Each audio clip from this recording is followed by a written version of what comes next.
Paranormal cases investigated by Ed and Lorraine Warren.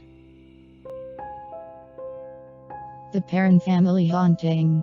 When Roger and Carolyn Perrin moved their family, including their 5 young daughters, to their new 200-acre home in Hayesville, Rhode Island, they were unaware of its allegedly insidious former resident.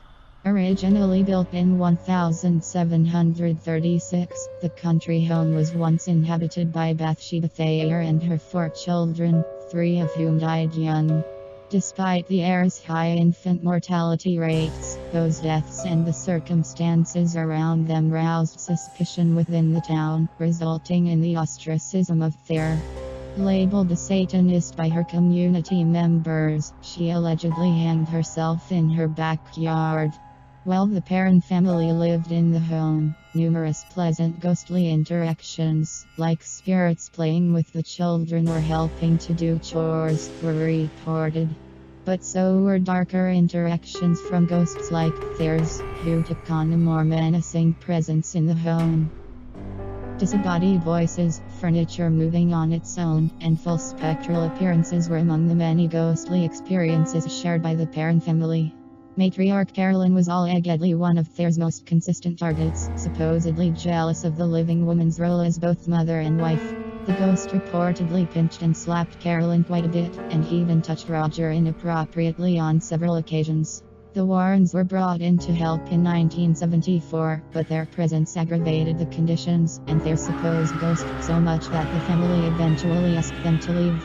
Horror icon James Wan used the Perrin family's experience in his box office hit The Conjuring in 2013. The Amityville Case. Arguably the most famous of Ed and Lorraine Warren's paranormal investigations, this investigation has been adapted into a frightening and seemingly unending film franchise. This Warren case involved the Lutz family. The Lutzes took up residence in a suburban Dutch colonial house in Amityville, Long Island in 1975. Only a year before their move-in, the residence had been the site of a deadly mass murder when Ronald DeFeo, Jr., brutally killed 6 members of his family. For 28 days, the Lutzes and their 3 children lived in that very same house. While there, the family reported antagonistic voices, swarms of flies, welts, family members levitating, banging noises, and unseen entities. Ed and Lorraine Warren were eventually called in to cleanse the house and brought a local TV crew with them. After snapping photos, including one featuring a boy with glowing eyes, the Warrens determined that the land had curses on it. In a 2013 interview with Yahoo, Lorraine Warren said the Amityville house was the one case that haunts her the most. Amityville was horrible, she said during a press conference for The Conjuring. It was absolutely horrible. It followed us right straight across the country. I will never go in the Amityville house ever again. Annabelle the doll. This investigation took the Warrens to a thing rather than a place. More specifically, the raggedy doll that was purchased in an antique store, much less sinister imagining than her 2014 Annabelle film counterpart. Given to the buyer's daughter, the nursing student and her roommate quickly began to notice odd occurrences involving the doll, such as changing positions or rooms. That eventually escalated to messages on paper and blood on the doll's dress, and at one point violence. Annabelle took particular aim at the fianc of one roommate, who claims he woke up frozen in bed as the doll crawled up his body and strangled him. He also allegedly claimed that upon entering a darkened room where the doll rested, he felt something attack him. When he flipped the switch, he saw his stomach covered in bloody scratches and the doll on the floor. The behavior freaked the roommates out so much that they called in a medium, who explained that she believed the doll was possessed by the spirit of a deceased 7-year-old girl named Annabelle Higgins. Higgins had supposedly died on the land where the apartment stood. The Warren family also got involved, determining that a demonic presence was in fact behind the doll. Residents afford taking Annabelle off the young woman's hands. Annabelle has since become a permanent and prominent fixture in the Warrens, Connecticut Occult Museum. A haunting in Connecticut. In 1986, Carmen and Elle Snedeker rented a home in Southampton, Connecticut to be closer to the hospital where their son was receiving treatment. Unfortunately, the family had little knowledge about the residence's strange and gruesome past.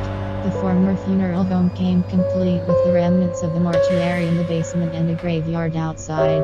Upon moving in, their eldest son began seeing terrifying visions of ghosts. The family would uncover the existence of toads in the house regularly.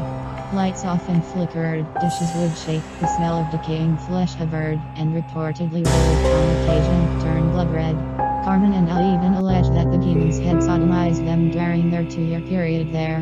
The Snedekers asked Ed and Lorraine Warren for help, and the investigators attributed the hauntings to the ghosts of those who were brought to the funeral home. According to the Warrens, the morticians partook in unsavory activities with the dead bodies. After a 2-year stay, the Snedekers finally moved out. Like the Perrons story, the Snedekers' haunting was immortalized in film. The trial of Arnshine Johnson. In this landmark trial, paranormal investigators Ed and Lorraine Warren were called to testify on behalf of Arnshine Johnson, the first known case in the U.S. to use the devil-made-me-do-it defense. On the evening of February 16, 1981, 19-year-old Johnson engaged to Debbie Glazolin out for dinner with her. Their landlord Alan Bono and others stabbed Bono multiple times using a pocket knife. Johnson would plead not guilty by possession, a defense founded on Johnson's relationship with his soon-to-be wife's younger brother, David. In the summer of 1980, David woke to what he described as a man with big black eyes, and face with animal features and jagged teeth, pointed ears, horns, and hoofs. Demon's description mirrors the creature from horror. Insidious and apparently scared David so much that Debbie turned to Arn for help.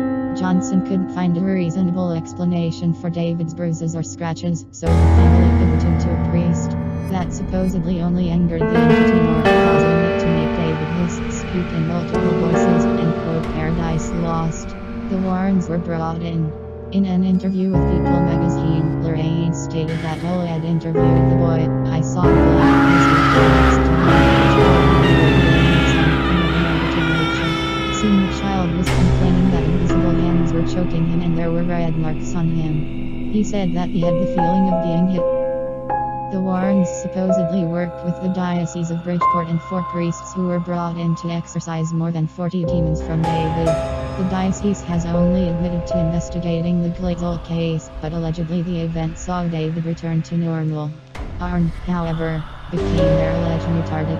After moving in with Debbie and going to dinner at a bar with Bono, a fight between the 2 older men broke out, and Johnson stabbed Bono. Johnson's defense didn't hold up in court, and he was found guilty of first-degree manslaughter, serving out only 5 years of his initially longer sentence. Thank you for watching. Subscribe for more videos.